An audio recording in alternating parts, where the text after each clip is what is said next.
Partout aux États-Unis, une vague d'anxiété se propage au sein des communautés d'immigrants. La raison? Une augmentation des arrestations et des expulsions par l'Immigration and Customs Enforcement, ou ICE. Des familles, dont beaucoup ont construit leur vie ici depuis de nombreuses années, vivent avec la peur d'une séparation soudaine.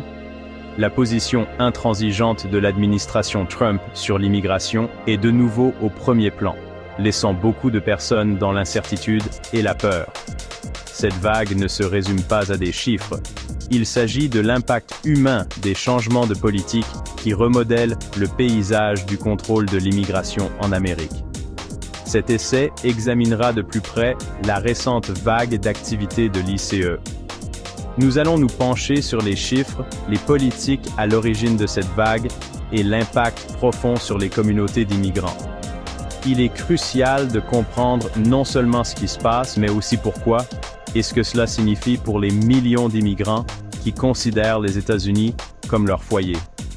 Il s'agit des histoires humaines qui se cachent derrière les gros titres, des histoires de familles déchirées, de rêves brisés et d'une lutte constante pour vivre dans la dignité et l'espoir face à la peur et à l'incertitude croissante. Le Washington Post rapporte que lors de récentes opérations de l'ICE, 538 immigrants sans papier ayant un casier judiciaire ont été arrêtés. Des centaines d'autres ont été expulsés, un nombre considéré comme modeste pour de telles opérations. Cela suggère que la rapidité avec laquelle l'ICE peut procéder aux expulsions est limitée. Ces chiffres, bien qu'alarmants, ne disent qu'une partie de l'histoire. NBC News rapporte que peu de temps après que le président Trump a publié de nouveaux décrets sur l'immigration, l'ICE a procédé à 308 arrestations. Rien qu'en septembre 2024, l'ICE a arrêté en moyenne 282 migrants par jour. Ces chiffres indiquent une tendance claire. Les mesures d'application de la loi par l'ICE sont en hausse. L'accent mis par l'administration Trump sur une expulsion rapide et agressive est évident dans ces chiffres. Cependant, il est essentiel de se rappeler que derrière chaque chiffre se cache un être humain, avec une histoire, une famille et des rêves. Ce ne sont pas que des statistiques, ce sont des gens dont la vie est bouleversée, souvent sans préavis. La récente vague d'activité de l'ICE est directement liée au changement de politique sous l'administration Trump. L'un des changements les plus importants est la fin des restrictions imposées aux arrestations de l'ICE dans les lieux sensibles. Ces lieux, considérés comme interdits d'accès sous les administrations précédentes, comprennent les écoles, les hôpitaux et les lieux de culte. Le ministère de la Sécurité intérieure soutient que ce changement est nécessaire pour empêcher les criminels de chercher refuge dans ces lieux. Cependant, les critiques soutiennent que cela crée un climat de peur et rend les communautés d'immigrants moins susceptibles d'accéder à des services essentiels comme les soins de santé et l'éducation.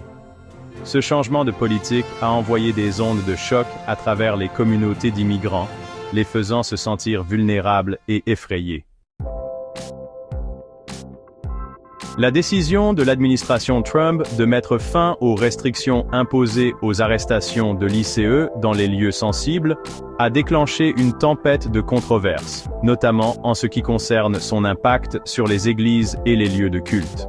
Alors que l'ICE maintient qu'un mandat est toujours nécessaire pour entrer dans les bâtiments des églises, le changement de politique a créé un climat de peur et d'incertitude parmi les immigrants sans papier qui cherchaient auparavant réconfort et refuge au sein de leur congrégation.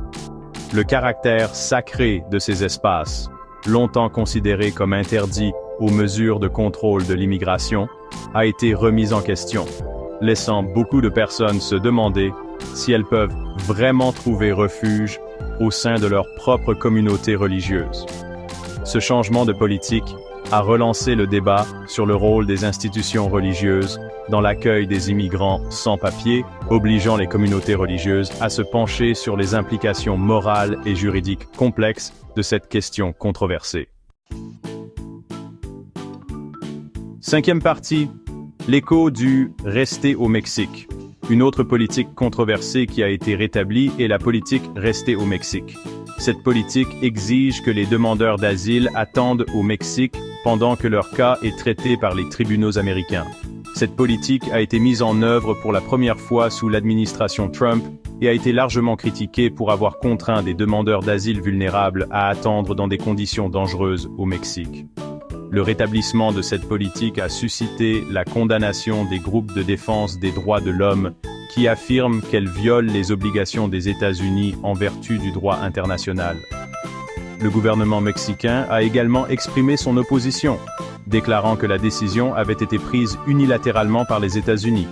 Cette politique a créé d'immenses difficultés pour les demandeurs d'asile et a encore tendu les relations entre les États-Unis et le Mexique. Sixième partie. Vivre dans l'incertitude. L'impact de ces changements de politique se fait sentir de la manière la plus aiguë dans les communautés d'immigrants à travers le pays. Des villes comme Chicago, Denver et Minneapolis se préparent à des raids massifs de l'ICE, créant un sentiment palpable de peur et d'incertitude. La rhétorique entourant ces raids, souvent conçue pour inspirer la peur, n'a fait qu'exacerber le traumatisme et l'anxiété vécus par les communautés d'immigrants. Les familles vivent dans un état d'alerte permanent, craignant qu'à tout moment on ne vienne frapper à leur porte pour les séparer. Le tribut psychologique de cette menace constante d'expulsion est incommensurable. Les enfants ont peur d'aller à l'école, les parents ont peur d'aller travailler, et le sentiment de normalité a été remplacé par une terreur omniprésente. Septième partie, à l'intérieur d'un centre de détention de l'ICE. Pour ceux qui sont détenus par l'ICE, l'expérience peut être profondément troublante. Selon les informations fournies par ICE.gov, l'agence gère une population importante et en constante évolution de personnes placées en détention administrative pour des questions d'immigration. La détention est censée être non punitive, ce qui signifie qu'elle n'est pas conçue comme une punition. Au lieu de cela, l'objectif est de s'assurer que les personnes se présentent à leurs audiences devant le tribunal de l'immigration ou pour leur expulsion. Lorsqu'elle décide de placer une personne en détention, l'ICE affirme qu'elle prend en compte des facteurs tels que la sécurité publique, le risque de fuite de la personne, son état de santé, et si la personne a besoin de s'occuper d'enfants ou d'autres membres de sa famille.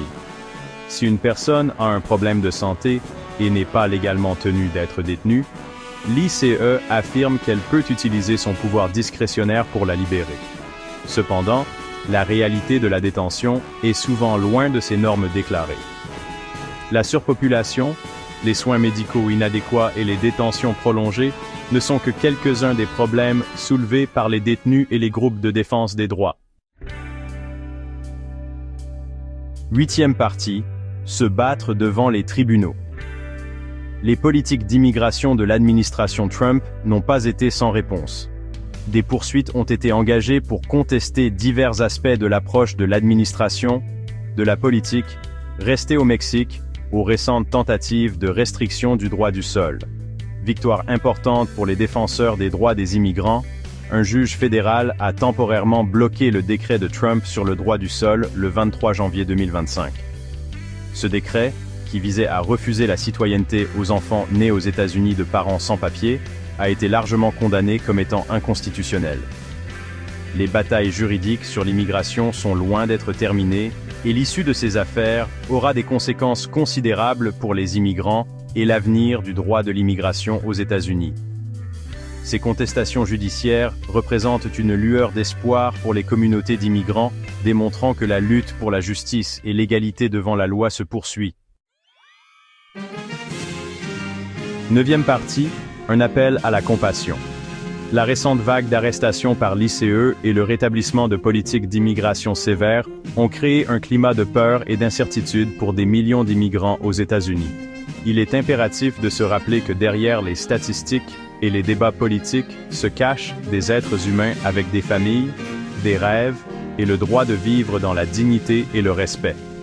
Alors que nous allons de l'avant, nous devons appeler à une approche plus humaine et compatissante de l'immigration, une approche qui respecte les droits de tous les individus et reconnaît les contributions inestimables des immigrants à notre société.